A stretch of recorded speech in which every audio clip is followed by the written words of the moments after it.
बिस्मिल्लाहिर्रहमानिर्रहीम। अस्सलाम वालेकुम। आप देख रहे हैं हालात। मैं हूं सईद चौधरी। जुडिशल कमीशन ने सुप्रीम कोर्ट के आईनी बेंच के लिए 5 नए जजों के नामों की मंजूरी दे दी है। इससे क्या फ़र्क पड़ेगा? मुकदमात की समाअत के हवाले से मैं बात कर रहा हूँ। क्या पीटीआई की मुश्किलात में इजाफा होने वाला है? जुडिशल कमीशन के इजलास में क्या बातें हुई? अंदर जो है एक जज साहब जो है उनका जो रिकॉर्ड है माजी में बड़ा जनाब वो अपना दबंग अंदाज में पेश किया करते थे नुक्ता नज़र। इस मरतबा वो थोड़े से ढीले मट्ठे से रहे हैं। मंसूर अली शाह साहब बोले हैं, वहाँ क्या बातें हुई हैं वो भी आपके गोश गुजार करेंगे। और फिर इन्होंने इस्लामाबाद हाई कोर्ट में पीटीए वाले जो हैं इन्होंने इस्लामाबाद हाई कोर्ट में जो जजों की सीनियरिटी का इशू है, नए जज गए हैं वहाँ से दीगर हाई कोर्ट से, तो इसके खिलाफ तहरीक चलाना थी। लेकिन जिन लोगों ने तहरीक चलाना थी वो जाके मिल गए हैं जनाब सरफराज डोगर साहब के साथ। सरफराज डोगर साहब ने उन्हें कैसे राम किया है ये भी एक कहानी है, ये भी हम आपके सामने रखेंगे। और लेकिन इससे पहले एक और खबर भी है, वो चलो खबर मैं बताता हूँ, मुख्तसर सी खबर है, वो आपके सामने रखूंगा। लेकिन एक और खबर है कि जनाब FIA वाले जो हैं इन्होंने जो बाहर जाने वाले हमारे लोग हैं, पाकिस्तान से बाहर जाते हैं, 15 ममालिक में जो लोग जाएंगे उनकी जो प्रोफाइलिंग है वो बड़ी सख्त कर दी है, जांच पड़ताल बड़ी सख्त कर दी है।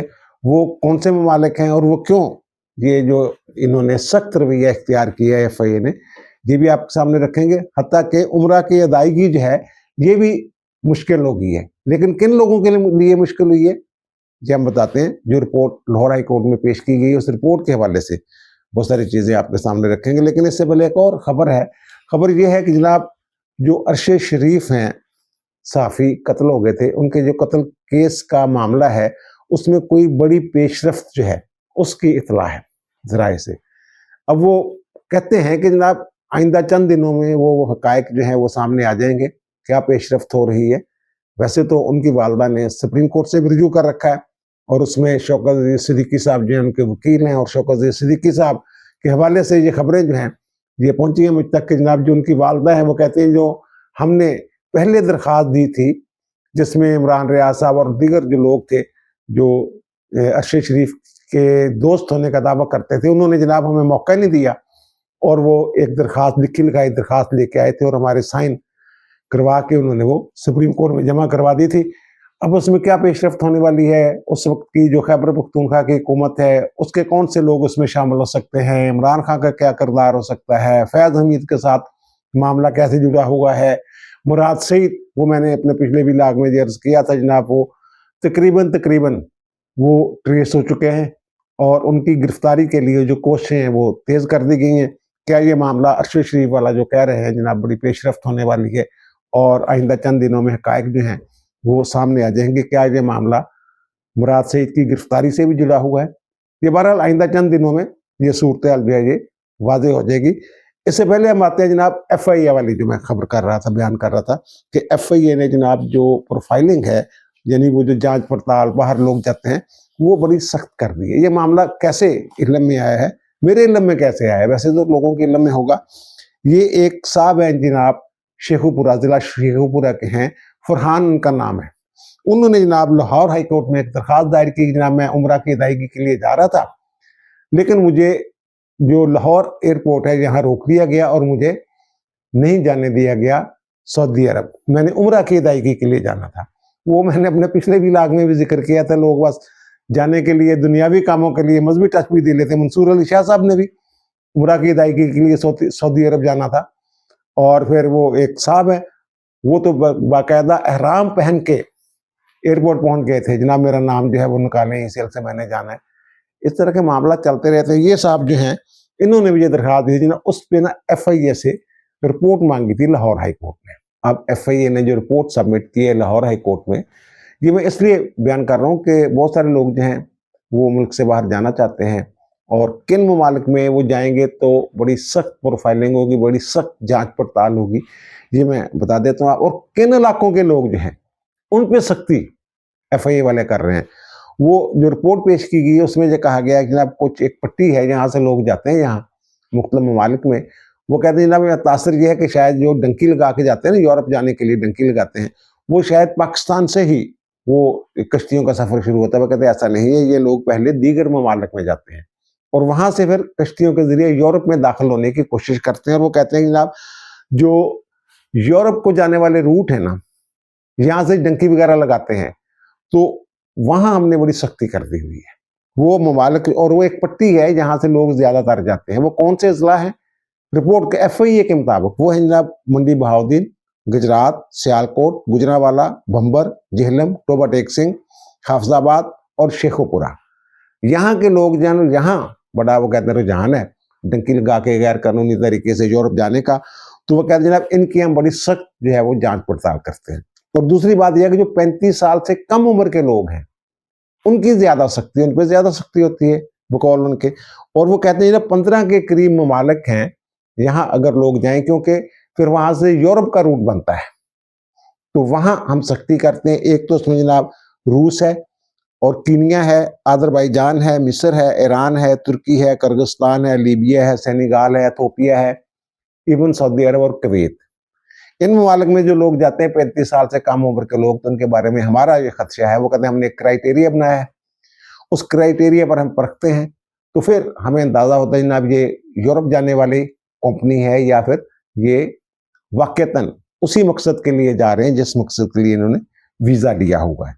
और फिर वो कहते हैं जनाब ये जो जाते हैं उम्रा की अदायगी के लिए, तो वो हमने क्राइटेरिया ये बनाया है कि जो उम्रा का टिकट लेके या उम्रा का वीजा लेके सऊदी अरब जा रहा होता है, तो हम देखते हैं कि जनाब उसके पास मुनासिब मजहबी नॉलेज होना चाहिए। वो उम्रा की अदायगी के लिए जा रहे हैं तो उसे कम से कम ये जरूर पता होना चाहिए कि उम्रा के फ़राइज़ क्या हैं और उम्रा की अदायगी कैसे होती है, उम्रा क्या है।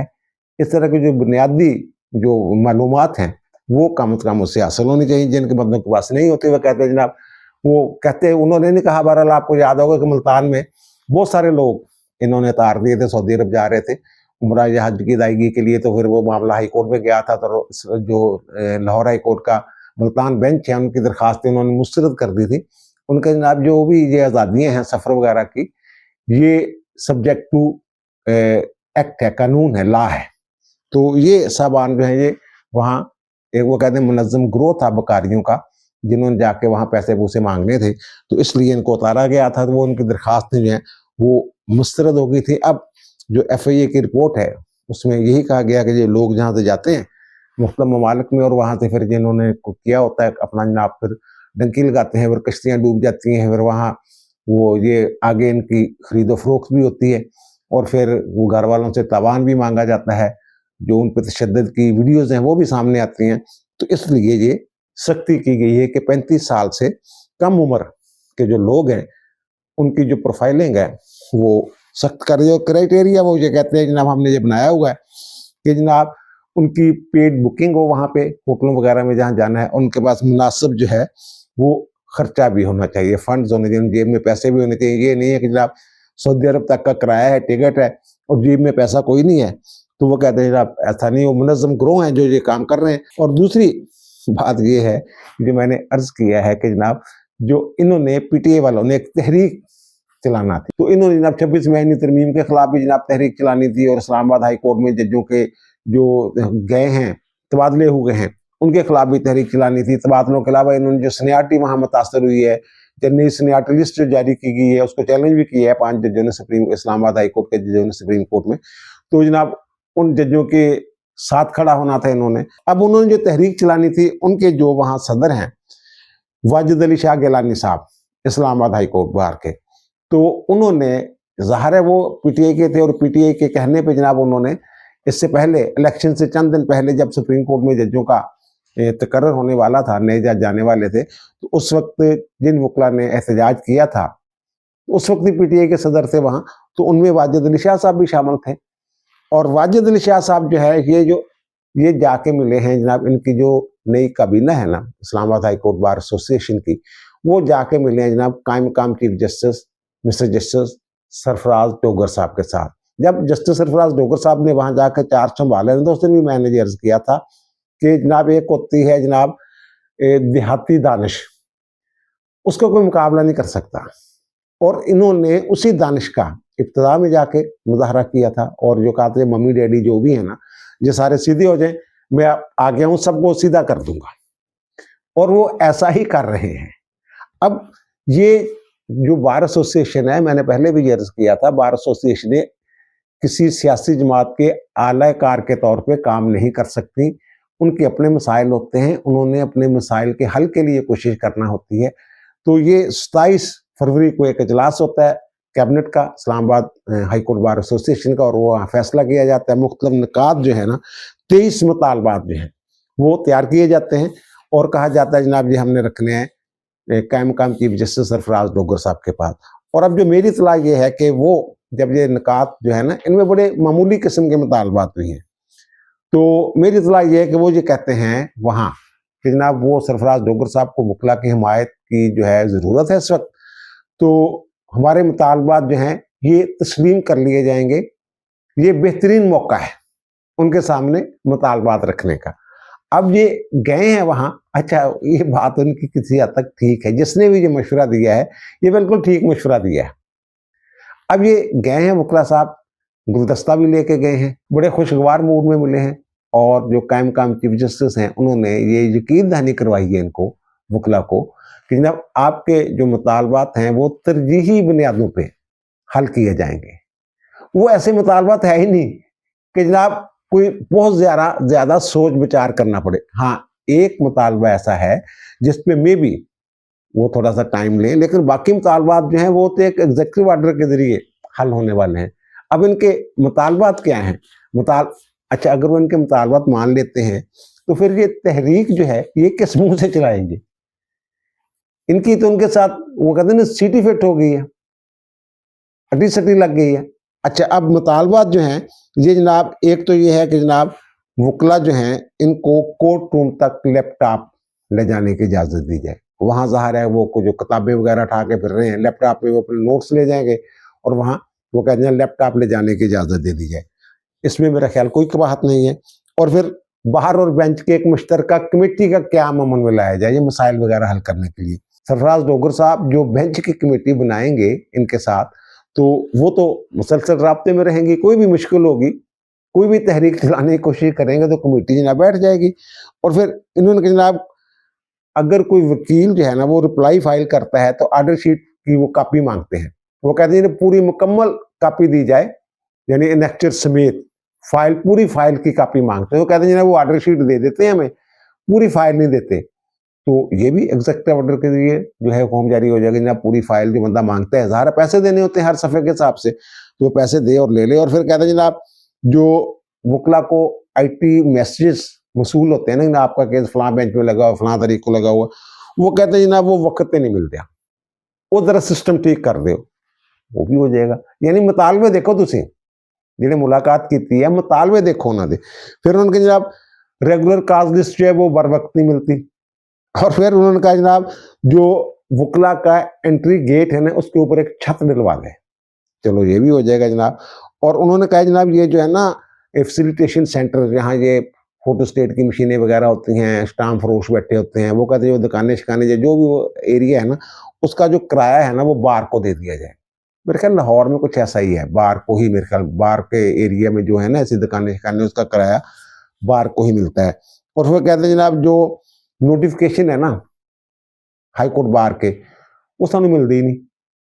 ये मुतालबे हैं सर उनके 23 मुतालबात जो है। और फिर वो कहते हैं ना बार ऑफिस जो है ना उसमें जो अर्जेंट और सप्लीमेंट्री काज लिस्ट है ना वो नहीं आती, वैसे लाहौर हाई कोर्ट में आती है। और फिर वो कहते हैं ATM मशीन एक बनवा दो सानू, और एक पासपोर्ट ऑफिस बनवा दो, एक डाकखाना बनवा दो, एक नादरा का डेस्क बना दो जिदा लाहौर हाई कोर्ट च, लाहौर हाई कोर्ट बार च, लाहौर हाई कोर्ट बार च सारी चीज़ां जिहड़ियां मौजूद ने।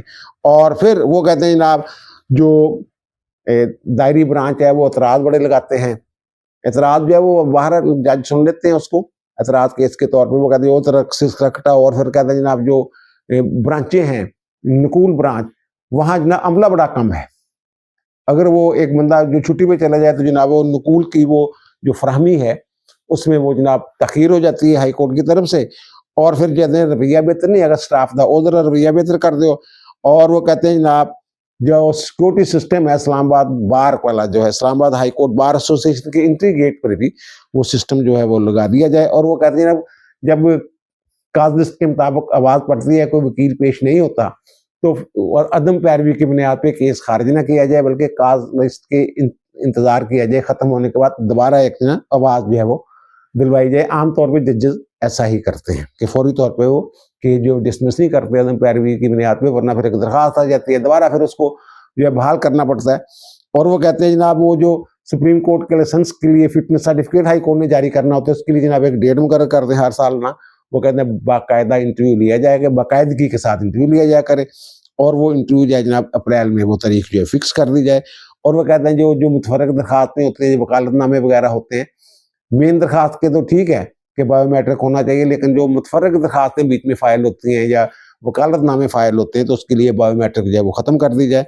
और फिर वो कहते हैं जनाब वकला को पार्किंग से डायरेक्ट जो है वो जो पिछला दरवाज़ा है इस्लामाबाद हाई कोर्ट बार का, वहाँ से जनाब वो दे दिया जाए रास्ता, और वो जो नैब की बिल्डिंग है वहाँ जो एक नाला है बीच में, वहाँ एक पुल बनवा दिया जाए। वो कहेंगे हुकूमत तो तैयार बैठी हुई है मेरा ख्याल, अगर इस्लामाबाद हाई कोर्ट के चीफ जस्टिस कहेंगे तो ओके हो जाएगा। और वो जो कहते हैं हमारे पार्किंग मसाइल हैं वो भी ज़रा जनाब जल्दी जल्दी हल कर दें। और वो कहते हैं जनाब बार एसोसिएशन की जो बिल्डिंग है उसको ज़रा 2 महीने के अंदर अंदर मुकम्मल कर दें, वो काम ज़रा तेज़ करवा दें। कि ऐसे मुतालबात हैं जिन पे अमल दरामद जो है वो मुश्किल नहीं है, यानी मिसाली तल्लक कायम हो सकता है मौजूदा चीफ जस्टिस सरफराज डोगर साहब और जो bar association Islamabad high court bar association उसके दरमियान। अब तहरीक किस बात पे इन्होंने चलानी है?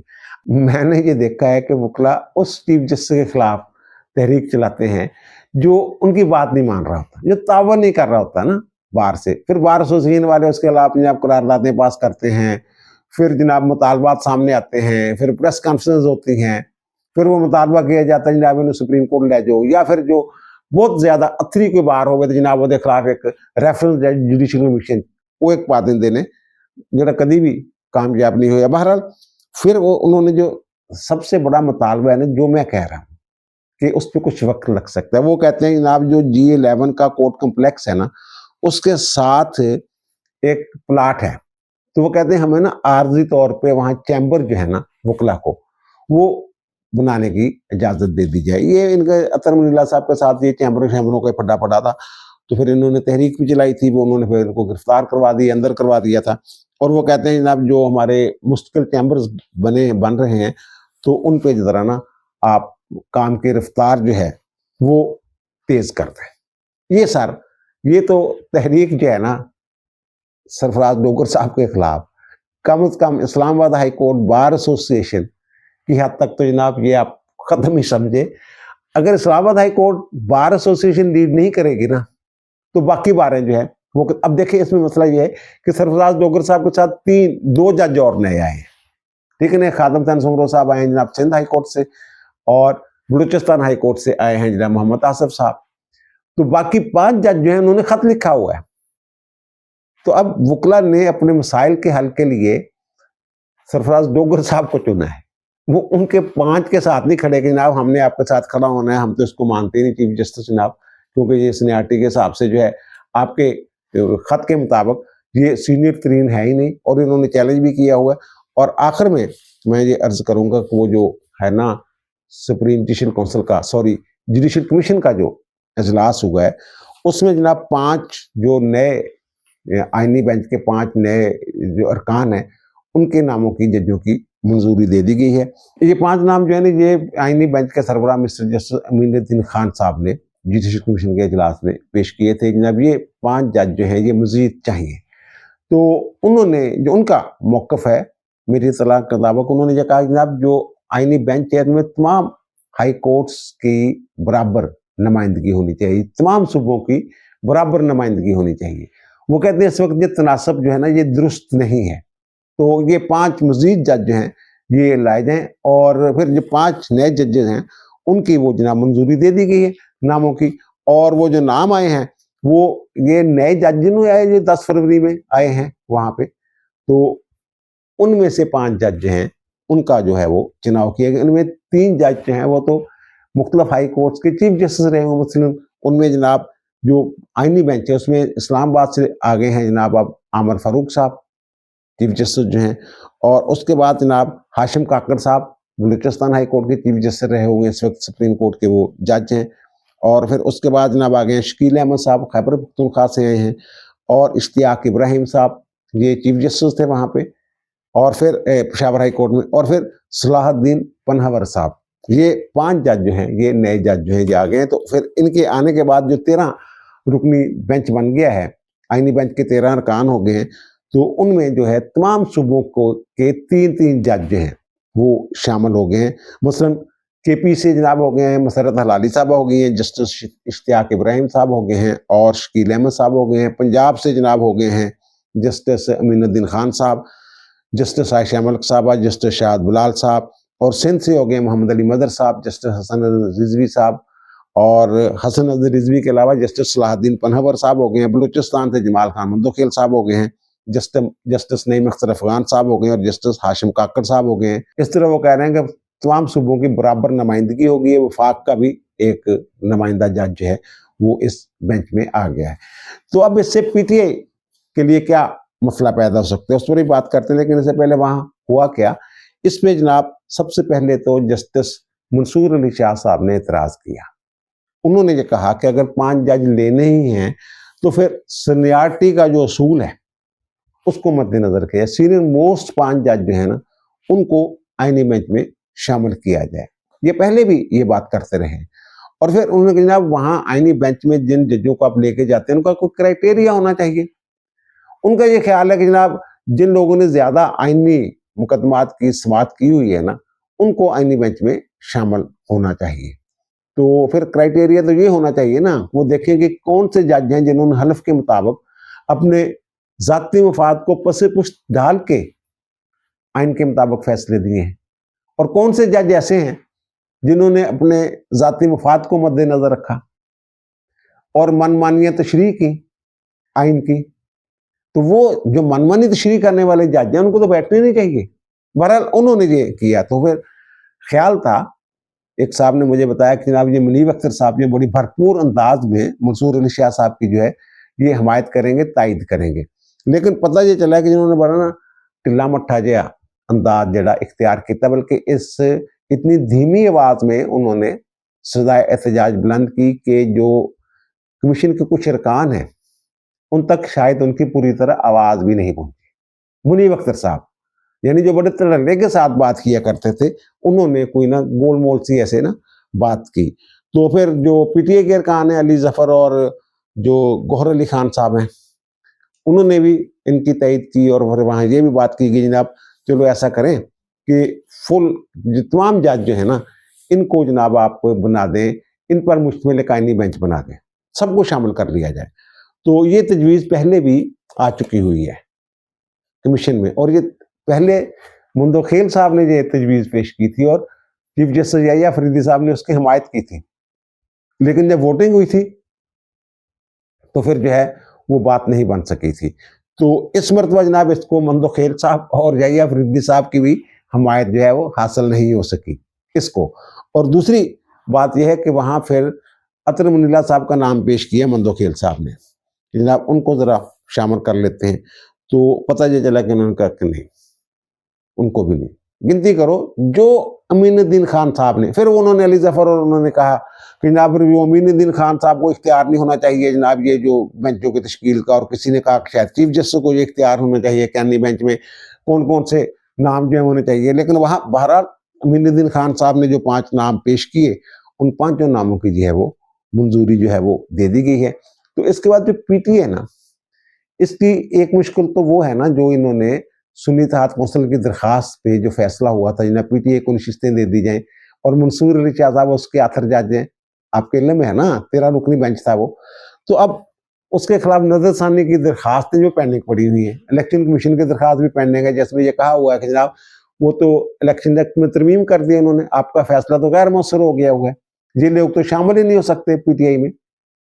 और फिर एक मरतबा वो सुन्नी इत्तेहाद कौंसिल में शामिल होने के बाद कैसे दूसरी जमात में या पीटीआई में जा सकते हैं, ये तो डिफेक्शन क्लास लग जाएगी। तो वो 13 रुकनी बेंच था। तो नजरसानी की दरखास्त 26वीं आईनी तरमीम के बाद आईनी बेंच ने ही सुननी है, वो जनाब तादाद पूरी होगी। और फिर 26वीं आईनी तरमीम वाला जो मामला वो भी अब 13 रुकनी जो है बेंच उसके सामने जाना है, और अगर वो 26वीं आईनी तरमीम को वैलिड डिक्लेयर कर देते हैं कि जनाब हम इसका जायज़ा नहीं ले सकते, तो इससे पीटीआई की मुश्किलात में मज़ीद इजाफ़ा होगा। और जो आईनी बेंच के 13 रुकन बन के हैं, तो इससे इंसाफ की फराहमी में भी तेज़ी आएगी, क्योंकि अब एक से ज़्यादा आईनी बेंच जो हैं वो यक वक्त काम कर सकेंगे। फिर इन्हें 9 मई वाला जो केस किया जनाब, 9 मई का जुडिशल कमीशन बनाया जाए, उत्थे भी ਜਿਹੜੇ दलाइल दिते ने वो थोड़े सामने आई गए होने हैं। फिर जो जनाब कहते साड़ी पकड़ दकड़ बड़ी हो रही है, बंदे गिरफ्तार हो रहे हैं जनाब, बड़े तंग किया है सानू इन्होंने। ये दोनों इमरान खान दी दरखास्तां जड़ियां आईनी बेंच के अगे लगी हैं। उत्ते सलमान अकरम राजा साहब तो 2-4 सवाल पूछे, उन्होंने कहा सानू टाइम दे दिओ तैयारी वास्ते, असीं कोई दस्तावेज रखने हैं। और दूसरा जो 9 मई वाला, वो तो ऐसा केस ही नहीं कि जुडिशल कमीशन बन सके उसमें। उन्होंने पूछा कि जनाब आपने कहा कि दर्जनों लोग वहां हलाक हो गए 9 मई को, तो भाई आप किसी को डेथ सर्टिफिकेट लगा देते, कोई पोस्टमार्टम रिपोर्ट लगा देते, कोई किसी ने एफआईआर दर्ज करवाई है, कोई एफआईआर दर्ज वो दे देते हमें, किसी ने प्राइवेट कंप्लेंट की है वही दे देते। कौन लोग वहां जो है वो जहां बाक हुए हैं 9 मई में, वो कोई तो बताए ना। बल्कि एक जज साहब ने तो कहा ना भाई आप ऐसा करते कि कम से कम मीडिया रिपोर्ट से लगा देते साथ, जनाब मीडिया में ये रिपोर्ट हुआ है कितने लोग। वैसे एक कत्ल का मुकदमा जो है वो 302 का वो एफआईआर दर्ज है, और वो मियां असलम और जो पीटीआई के कुछ रहनुमा है ना वो भगोड़े, उनके खिलाफ वो मुकदमा दर्ज है कि इनकी फायरिंग से एक बंदा जो है वहाँ ये जिना उसमें जो है ना वो उसके इर्द गिर्द कहीं वो 9 मई को वो जनाब वहाँ जाँ बाक हुआ था या फिर कत्ल हुआ था, जो भी आप उसको नाम दे सकते हैं। तो वो भी उन्होंने फिर कहा कि जनाब हमें टाइम दे। उन्होंने कहा जनाब ये तो जो है ना आप ये तस्लीम कर रहे हैं कि 9 मई को दंगा फसाद हुआ था, तो फिर इसके लिए जुडिशियल इंक्वायरी की वो इसलिए जरूरत है, ये बड़ा कौमी सानिया है। तो ये किसने करवाया है? उनके जिसने करवाया उसको सजा मिलनी चाहिए। मुकदमा चल रहे हैं तो सजा मिलेगी उनको। ये उन्होंने ये मौकफ दिया। और फिर कहा जनाब आपने वो एक हमारा ये भी मौकफ है जनाब, ये जो सिविलियंस का कोर्ट मार्शल नहीं होना चाहिए 9 मई के बाद। उनको जनाब ये आपने यहाँ इस्तदा की हुई है, एक अलग दरखास्त भी आपने डाली हुई है, वो केस भी चल रहा है, वो मिलिट्री कोर्ट्स वाला कि सिविलियंस का मिलिट्री कोर्ट में ट्रायल जो है वो मुकम्मल होने वाला है, तो वो उधर भी ये तो आपकी सजा मुस्तरद होगी। कमीशन वाली जो बात है तो वो उत्ते गल कर लेने। तो उनका जो मुझे कुछ दस्तावेजात मैंने रखनी है इजाफी, तो उनका तुम भी रख लो, सलमान अकरम राजा साहब भी रख लो। तो उत्थों भी मैंने लगता है इन्हों मिलना कोई नहीं। मैं तो पहले दिन तो कह रहे हैं जुडिशल कमीशन जो अदालत मामला चल गया नहीं तो फिर जुडिशल कमीशन का था। अब दीजिए मुझे इजाजत, दोबारा मुलाकात होगी नए भी इलाके के साथ। अल्लाह ताला आप पर मुझ पर हम सब पर मेहरबान रहे। अल्लाह हाफिज।